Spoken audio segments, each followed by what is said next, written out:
जब से पिया गए परदेसवा मन नहीं लागे भवनवाना, मन नहीं लागे भवनवाना, सखी मन नहीं लागे भवनवाना। जब से पिया गए परदेसवा मन नहीं लागे भवनवाना।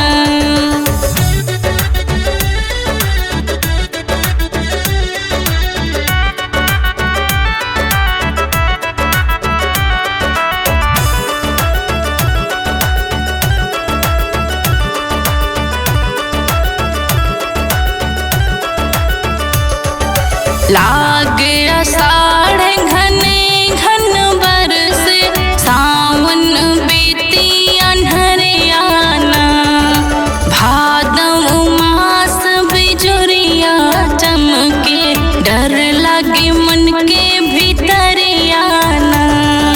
जब से पिया गए परदेसवा मन नहीं लागे भवनवाना।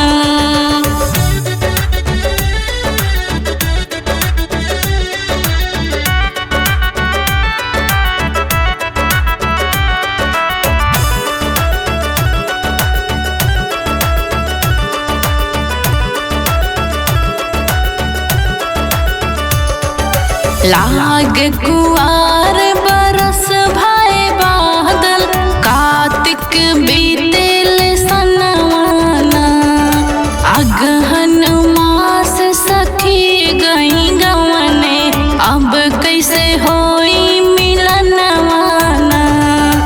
जब से पिया गए परदेसवा मन नहीं लागे भवनवाना।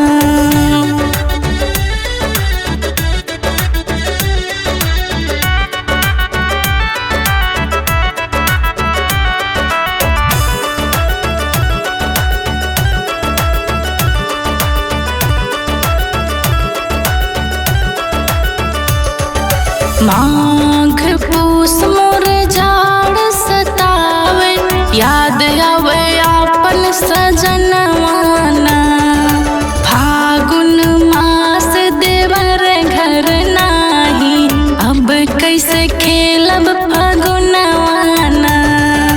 जब से पिया गए परदेसवा मन नहीं लागे भवनवाना।